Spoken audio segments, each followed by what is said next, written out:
Hello tout le monde!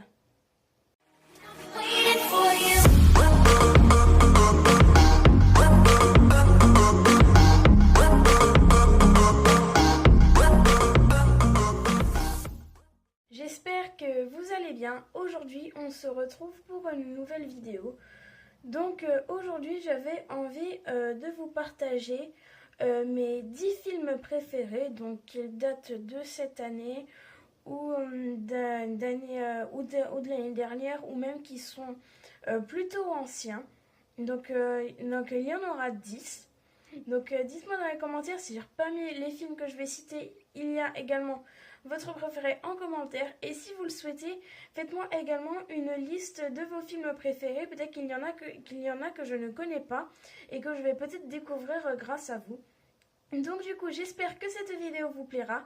Si c'est le cas, n'oubliez pas de la liker un maximum, de la commenter et de la partager. Si vous n'êtes pas encore abonné à ma chaîne, n'oubliez pas de le faire et d'activer la cloche de notification pour savoir quand je sors une nouvelle vidéo. Et si vous avez des propositions de vidéos à me faire, n'oubliez pas de me dire tout ça dans les commentaires.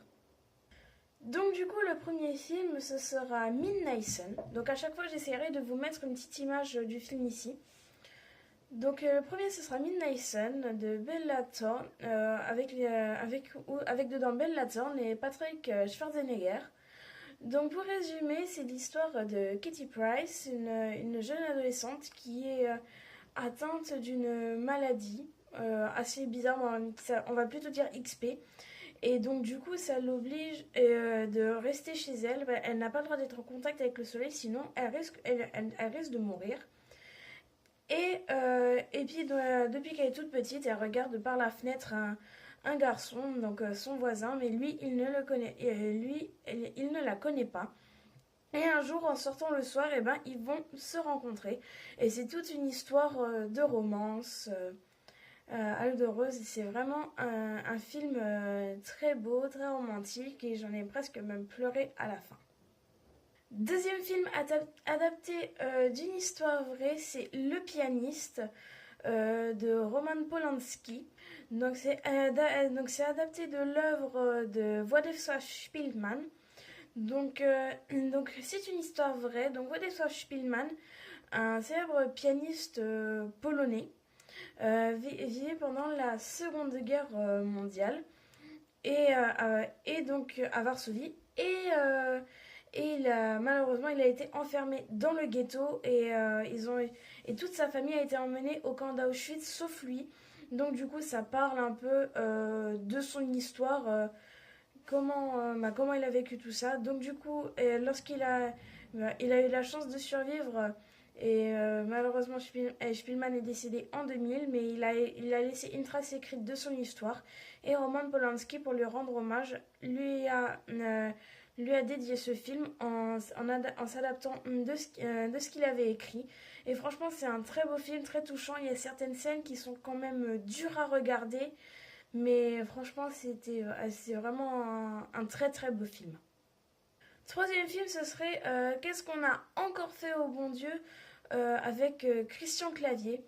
Donc après, je pense pas qu'il y ait besoin d'expliquer, mais je vais juste vous le lire rapidement. Donc dans dans le premier film, Qu'est-ce qu'on a fait au bon Dieu? Eh bien, le couple a 4 filles et une fille veut se marier avec un Israélien, la deuxième avec un Chinois, la troisième avec un Africain et l'autre, si je me trompe pas, je crois que c'est un Algérien, enfin dans les pays de l'Inde. Et donc du coup, au final, ils ont réussi à tous se marier. Mais là, dans le deuxième, les filles veulent toutes quitter la France. L'une veut aller en Israël, l'autre en Chine, l'autre en Algérie et l'autre en Inde. Donc du coup, les parents, ils vont tout faire pour leur empêcher de partir de France et pour leur montrer à quel point la France est un très beau pays. J'ai beaucoup rigolé devant ce film et ça m'a beaucoup plu. Bon, après, ce qu'il y a, c'est que je n'ai pas vu le premier film, donc il aurait peut-être fallu que je le regarde pour pouvoir un peu comprendre la suite, mais sinon, il était vraiment très très bien.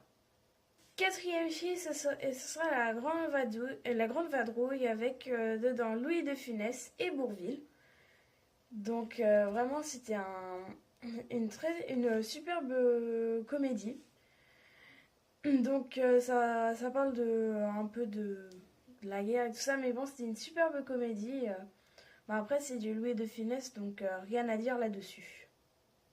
C'est vrai quel film sera Astérix, Astérix et Obélix, Mission Cléopâtre, avec, avec pour acteurs principaux Christian Clavier, Gérard Depardieu et Monica Bellucci. Il y a également Jamel Debbouze et Alain Chabat dedans. Et donc, c'est l'adaptation cinématographique du film, de l'adaptation du cinéma, on va dire pour enfants, sur un dessin animé, si je puis dire. Et en fait, c'est simple, c'est Cléopâtre et Jules César qui se donnent un défi de construire un palais en l'espace de 3 mois. Du coup, Cléopâtre va faire appel à Astérix et Obélix pour avoir de l'aide. Mais bon, bien sûr, il y aura des péripéties, etc. Mais c'est un très beau film où on rigole pas mal dessus. Et sachant qu'il y a également des références à d'autres films tels que Star Wars ou même Les Feux de l'amour. Donc c'est assez marrant, il y a des références à d'autres films assez connus également. Ensuite, mon prochain film favori, ce sera Les Aventures de Rabbi Jacob, toujours avec Louis de Funès. Donc pour faire simple,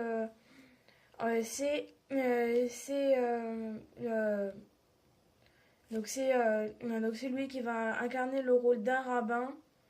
Mais en tout cas, vous voyez, après, je n'ai plus trop le film en tête. Mais franchement, c'est un super film, vraiment très drôle également. Et ça vaut également le coup de le regarder.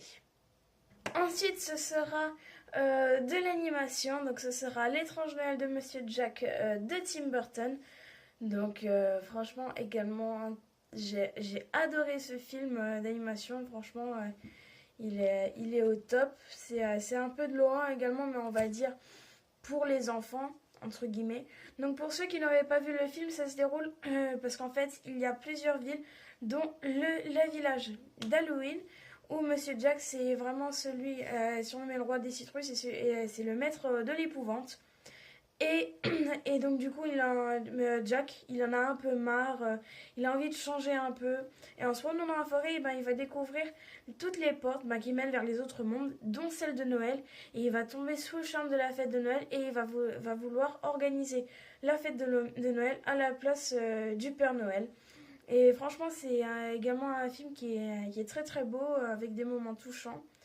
Et d'ailleurs, c'était lors du concert de la chorale de mon collège, lorsque j'étais en cinquième, nous avons adapté le film sous forme de comédie musicale. Et c'est de là en fait que j'ai connu le film et que je l'ai beaucoup apprécié.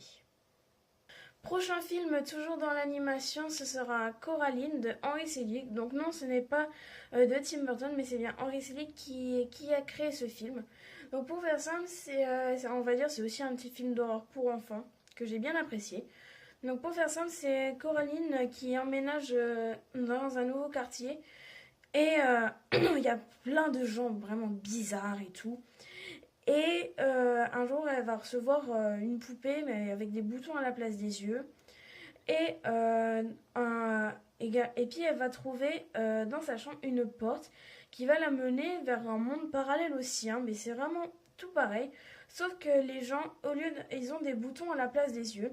Et Coraline, elle va préférer ce monde-ci au sien. Mais le souci, c'est que pour rester, elle va devoir se coudre des boutons à la place des yeux. Et il y aura tout un tas de péripéties également. Mais également un film assez sympa et que je vous conseille de regarder. Bon, c'est vrai, lorsqu'il était sorti, ça a fait peur à pas mal d'enfants et tout. Mais bon, moi, je l'ai regardé il y a peu. Donc ça m'a pas vraiment fait si peur que ça. Mais c'était un très bon film quand même. Avant-dernier film, ce sera Happy Birthday 2, donc réalisé par Christopher Landon. Et donc je n'ai pas vu le 1, mais apparemment il n'était pas très top. Mais bon, lorsque le 2 est sorti, je me suis dit, je vais le regarder. Mais franchement, j'avais bien aimé. Donc pour ce qui est de l'histoire, donc c'était une jeune fille donc qui s'appelle Tree, je crois, quelque chose dans ce genre-là. Et dans l'ancien film, en fait, elle se réveillait tous les jours, le jour de son anniversaire, mais tous les soirs, il y a une poupée en fait qui l'a tuée. et elle revivait toujours la même journée. Et apparemment dans l'ancien film, elle a réussi à se débarrasser de cette poupée. Sauf qu'apparemment dans le deuxième, si j'ai bien, sauf qu'apparemment dans le deuxième, eh ben elle est de nouveau bloquée dans la boucle, ce qui fait qu'elle va de nouveau se faire assassiner par cette poupée. Et elle doit désormais affronter des gens du passé, ben, essayer de trouver la bonne boucle pour pouvoir définitivement rentrer chez elle. Enfin, un dernier film que j'ai regardé il y a peu, c'est Cynthia, d'après le roman de Stephen King. J'ai adoré ce film, franchement, j'ai kiffé. Donc, pour faire simple, donc c'est euh, une petite famille qui emménage dans un nouveau quartier également. Et, ils ont une petite fille qui s'appelle Ellie. Et donc, ils ont leur chat aussi et tout ça. Et un jour, la petite fille se promène dans les bois et elle découvre un cimetière pour animaux. Et, et donc, elle rencontre également un autre personnage, je sais plus également comment il s'appelait, voilà. Et un beau jour, malheureusement, le chat décède. Donc, le père de famille va vouloir enterrer le chat avec le monsieur qui habite dans le quartier depuis très longtemps, depuis qu'il est tout petit. Parce que il voulait pas que leur fille découvre qu'il est décédé. Mais bon, l'homme lui dit n'enterre pas là, viens, on va plus loin. Et en fait, ils vont l'enterrer dans un coin où le chat, il va ressusciter plus tard. Et le jour de son anniversaire, la petite Ellie, malheureusement, voyant que le chat était revenu, et s'est fait renverser par un camion et est malheureusement décédé. Donc son père, n'acceptant pas qu'elle soit morte, décide de l'enterrer là où le chat était enterré. Et, mais bon, comme ils disent dans le film, ceux qui ne reviennent ne sont plus les mêmes et ils avaient fortement raison. Donc vraiment un film, j'ai adoré. Moi d'habitude, ce qui est horreur, j'aime pas du tout ça. Mais franchement, j'ai kiffé ce film. C'était vraiment trop bien. En plus, du Stephen King, il n'y a rien à dire. Hein. C'est génial. Mais franchement, c'était un film qui m'avait beaucoup plu. Donc voilà pour ces 10 films, pour mes 10 films préférés. Donc dites-moi dans les commentaires si parmi ceux que j'ai cités, il y en a qui vous plaisent également. Ou faites-moi part également de vos films préférés que je n'ai pas cités dans cette liste. Peut-être qu'il y en a que je ne connais pas et que vous me ferez découvrir pour que je puisse les regarder. Ce serait sympa. Donc c'est déjà la fin de cette vidéo. J'espère qu'elle vous aura plu. Si c'est le cas, n'oubliez pas de la liker un maximum, de la commenter et de la partager. Si vous n'êtes pas encore abonné à la chaîne, n'oubliez pas de le faire et d'activer la cloche de notification pour savoir quand je sors une nouvelle vidéo. Et si vous avez des propositions de vidéos à me faire, n'oubliez pas de me dire tout ça dans les commentaires. Et moi, je vous dis à la prochaine. Salut!